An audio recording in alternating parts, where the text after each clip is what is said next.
सिंगरौली जिले में अपराध नियंत्रण एक चुनौतियां रही हैं। ऐसे में आपकी प्राथमिकता क्या है? देखिए, जो मूल पुलिस का कार्य है वो अपराध रोकथाम और अपराधों की पतारसी, ये प्रमुख कार्य है। इसके साथ कानून व्यवस्था को स्थापित करना, आम जन की शिकायतों का निराकरण करना और हर वो जो फरियादी हमारे थाने में आता है उसकी बात गंभीरता से, शालीनता से सुनी जाए और उस पर त्वरित वैधानिक कार्रवाई की जाए, ये सुनिश्चित करना ही हमारी प्राथमिकता रहेगी। सर, यहाँ पर बॉर्डर, खासतौर से उत्तर प्रदेश और छत्तीसगढ़ का बॉर्डर है, जहाँ पे ड्रग्स पैडलर और तमाम तरह के जो आपराधिक मूवमेंट हैं वो भी काफ़ी रहा है। तो ऐसे में जो बॉर्डर चुनौतियाँ हैं उसके लिए सर किस तरह की तैयारियाँ हैं? देखिए, जो क्षेत्र के जो निकटवर्ती जिले हैं, सीमावर्ती जिले हैं, जो अंतर्राज्यीय जिले हैं, उनके पुलिस अधीक्षकों से अभी दूरभाष पे चर्चा हुई है। उनके साथ संयुक्त रूप से हम कार्रवाई करेंगे, सुनिश्चित करेंगे किसी भी तरह से अगर कोई मादक पदार्थ के तस्करी में, व्यापार में इस तरह की अवैध कार्रवाई में लिप्त है, उसके विरुद्ध कठोर वैधानिक कार्रवाई की जाए। सर, ये महिला अपराधों को लेकर खासतौर से जो ग्रामीण क्षेत्र है वहाँ पर काफ़ी कुछ दिखाई देता है। ऐसे में महिला अपराधों को लेकर किस तरह की कार्रवाइयाँ होंगी? 25 तारीख से मध्य प्रदेश शासन के निर्देशानुसार महिला अपराध संबंधी जो मामले हैं उनमें एक अभियान चलाया जाएगा, जिसमें विशेषकर जो 363 के मामले पुराने लंबित हैं, काफ़ी समय से जो बच्चियां नहीं मिली हैं, अपहरण के मामले हैं, इसके अलावा पॉस्को एक्ट के जो मामले हैं, इनको बहुत गंभीरता से लिया जाएगा। इसमें हम प्रयास करेंगे कि शीघ्र वैधानिक कार्रवाई हो और इसके साथ साथ जो आरोपी हैं उनके विरुद्ध कठोर प्रतिबंधात्मक कार्रवाई भी की जाएगी। इसकी मुहिम अभी 25 तारीख से चालू होगी। साथ साथ जो जनरल आदतन अपराधी हैं उनके विरुद्ध भी धारा 110 के अंतर्गत, इसके अतिरिक्त जिला बदर और अपराध अधिक होने पर NSA इत्यादि की भी कार्रवाई की जाएगी। सर, आपके यहाँ पे बॉर्डर चेक पोस्ट बनाए गए हैं, लेकिन पिछले काफ़ी समय से बहुत जर्जर हो गए हैं और यहाँ पर जो पूर्व में कुछ अपराध हुए हैं उसमें 3 जिलों को पार करके अपराधी आए हैं और उन्होंने वारदात को अंजाम दिया, मर्डर को अंजाम दिया। तो ऐसे में फिलहाल वो जो है बहुत खराब स्थिति में है। जो बॉर्डर चेक पोस्ट है, खासतौर से उत्तर प्रदेश की सीमा से लगे हुए जैन के हैं, तो ये तमाम बॉर्डर चेक पोस्ट को क्या एक बार फिर से ठीक किया जाएगा, क्योंकि वो थर्ड आई के रूप में काम करते हैं? निश्चित तौर पे अभी मैं पूरे क्षेत्र को भ्रमण करूंगा, अधिकारियों से चर्चा करूंगा और जहां जहां हमें बॉर्डर के चेक पोस्ट के अतिरिक्त शहर में भी जहां हमें रात को चेकिंग करनी है, शाम को फोर्स द्वारा संवेदनशील स्थानों में फील्ड में पेट्रोलिंग करनी है, त्योहारों की जो व्यवस्थाएं होती हैं, इसके अलावा जो कानून व्यवस्था की स्थिति है, सबको बहुत बारीकी से देख के और सुदृढ़ व्यवस्था बनाई जाए। सर, एक सवाल और ये है कि यहाँ पर सर नशे का जो एक रैकेट है, खासतौर से जो ड्रग्स पैडलर हैं उनका काफ़ी एक्टिव है वो, और ख़ास तौर से यहाँ पर जो है वो चीज़ें बहुत कंट्रोल में नहीं आ पा रही हैं, क्योंकि वो कई बार हरियाणा से, उत्तर प्रदेश से आपके यहाँ पर काफ़ी बड़ी खेप भी पकड़ी गई है, लेकिन उसके बाद भी उनका मूवमेंट लगातार कहीं ना कहीं दिखाई देता है। इसके लिए निश्चित तौर पे एक सुदृढ़ आसूचना तंत्र बनाया जाएगा। मुखबिर लोगों की जो जानकारियां होती है उस पर अगर त्वरित वैधानिक कार्रवाई हो तो निश्चित तौर पे पुलिस को सूचनाएं मिलना प्रारंभ हो जाता है और बहुत अच्छे से इस चीज पे नियंत्रण पाया जा सकता है। तो हम एक जो है सुदृढ़ मुखबिर तंत्र बनाएंगे, आसूचना संकलन का एक ग्रुप जो है, आसूचना संकलन बिल्कुल मजबूत करेंगे और इस तरह के जो पूर्व के अपराधी हैं उनके विरुद्ध भी प्रतिबंधात्मक कार्रवाई करेंगे और चाहे वो अवैध गांजा हो या अन्य तरह का सिंथेटिक ड्रग है, उसके संबंध में क्या यहाँ पे किस तरह से लोग कार्यरत है, कार्य कर रहे हैं, उनके विरुद्ध कठोर कार्रवाई करेंगे। सर, यहाँ पर कोल इंडस्ट्री है और इसके साथ साथ पावर प्लांट है और उनके आसपास कई कबाड़ की दुकानें खुली हुई हैं। वो सामने में तो लगता है कि कबाड़ की दुकानें हैं, लेकिन उनका पूरा का पूरा मूवमेंट माइंस में रहता है और इससे माइंस में वो काफ़ी बड़ा नुकसान पहुंचा रहे हैं और अब तो बहुत करीब करीब में खुल गया है। तो सर, इन पर भी एक नज़र होगी क्या?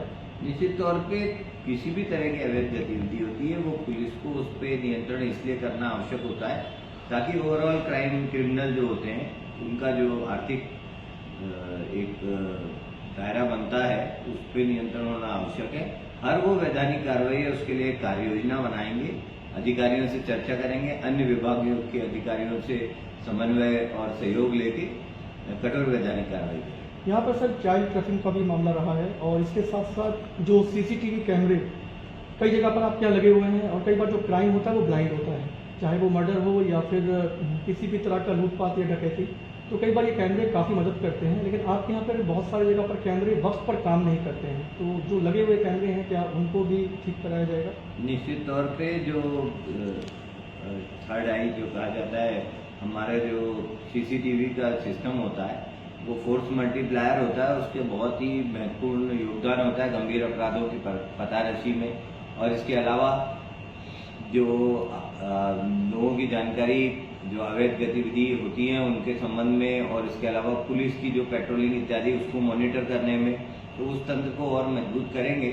और जो आम जन के भी जो कैमरे हैं उनको भी हम मार्क करके किस किस स्थान पे जो आम जन के कैमरे हैं उनको किस तरह हम उनका फीड ले सकते हैं, उनके साथ भी एक ग्रुप बना करके, और समस्त जो पेट्रोल पंप और शराब की दुकान और अन्य स्थानों पे जो सार्वजनिक स्थानों पे कैमरे लगे उनको भी मार्किंग करके उसके लिए आम जन को प्रोत्साहित करके कि अधिक से अधिक सीसीटीवी लगाएं, ताकि वारदातों की, चोरियों की पतारशी में, इसके अलावा जो अवैध गतिविधियों की मॉनिटरिंग उनको पकड़ने में उनका सहयोग लिया जाए।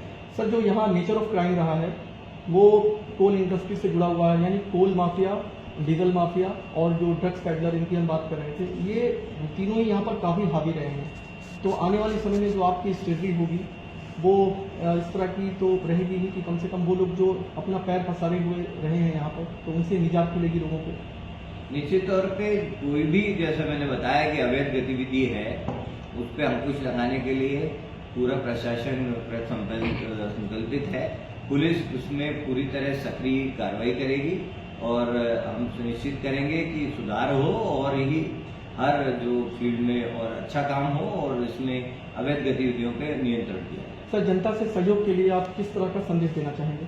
मैं सबसे पहले तो ये कहूँगा कि जिस भी अवैध गतिविधि की आपको जानकारी मिलती है मुझे दें, मेरा मोबाइल नंबर भी जानकारी में है, तो व्हाट्सएप पे मैसेज डाल दें। इसके अतिरिक्त जो हमारे डायल 100 एक बहुत बड़ी हमारी एक सेटअप है, शासकीय सेटअप है, जिसमें हम तुरंत ही कुछ ही मिनटों में हमारी गाड़ियां पहुंच के किसी भी घटना स्थल पे जाके वैधानिक कार्रवाई करती है। तो डायल 100 का जो इम्पोर्टेंस है उसका उपयोग करें। पुलिस कंट्रोल रूम 24 घंटे कार्यरत रहता है, हमारे थाने कंटिन्यूअस कार्यरत रहते हैं, अवैध गतिविधि की जानकारी दे, और हम ये सुनिश्चित करेंगे कि जो भी हमें सूचना देता है उनकी नाम गोपनीय रखा जाएगा और कठोर वैधानिक कार्रवाई की जाएगी। सर ये सीएम हेल्पलाइन को लेकर काफ़ी कुछ बातें हो रही हैं, तो इसको लेकर किस तरह की चीज़ें होंगी? सीएम हेल्पलाइन में अभी हमारा जो पूर्व का अनुभव रहा है काफ़ी छिंदवाड़ा में अच्छा रहा है, उस जिले में काफ़ी उसकी रैंकिंग बहुत अच्छी थी। यहाँ भी और सुधार करने के लिए हम सीएम हेल्पलाइन में प्रत्येक थाने की पृथक समीक्षा करते हैं हमेशा, और वही समीक्षा करेंगे। जिन थानों में कमी है उनमें सुधार करने के लिए और बारीक मॉनिटरिंग की जाएगी और सुनिश्चित करेंगे कि जिले की ग्रेडिंग भी अच्छी हो, और जो आम जन जिनने शिकायत की है उनकी बहुत महत्वपूर्ण शिकायतें होती है, अगर वो सीएम हेल्पलाइन की शिकायतों का निराकरण अच्छे से होता है तो आम जनता में पुलिस की छवि सुधरती है, तो वो बड़ी प्राथमिकता में रहेगी। मैंने आते ही पहली जो बैठक ली थी उसमें जो कई प्रकरणों की थाना प्रभारियों से चर्चा की और उनको निराकरण के उपाय और जो गति बढ़ाने की आवश्यकता है उस पर मैंने केंद्रित रखा था उसमें बैठक को। आगे भी हमारा प्रयास रहेगा कि सीएम हेल्पलाइन में और सुधार करें। सर चलते चलते एक सवाल और है कि यहाँ पर आपके यहाँ से एक टीम बनाई गई थी जो चौकी और थानों के ऊपर चीज़ों को नियंत्रित करती थी, लेकिन उस पर भी उंगलियां उठती रही हैं, तो क्या इस तरह की टीम रहेगी तो क्या उनको स्कैन किया जाएगा? देखिए, पुलिस का जो वैधानिक कार्य है, पुलिस का एक ट्रेडिशनल एक व्यवस्था होती है, परंपरागत एक सुपरविजन की व्यवस्था है। थाना प्रभारी, फिर उसके ऊपर एसडीओपी, उसके ऊपर एडिशनल एसपी, फिर एसपी और हमारे वरिष्ठ अधिकारी होते हैं जिनका सबका मार्गदर्शन समय पे हमें मिलता है। हम सुनिश्चित करेंगे कि हर स्थिति पे अधिकारी अपना कर्तव्यों का बारीकी से पालन करे। जब किसी मामले में कोई विशेष हस्तक्षेप की आवश्यकता होती है तो स्पेशल इन्वेस्टिगेशन टीम भी बनाई जाती है, जिसमें अन्य विधाओं, चाहे साइबर सेल या अन्य विशेषज्ञ जो दल होते हैं उनको भी जोड़ा जाता है। इस तरह एक व्यवस्थित व्यवस्था बनाई जाएगी।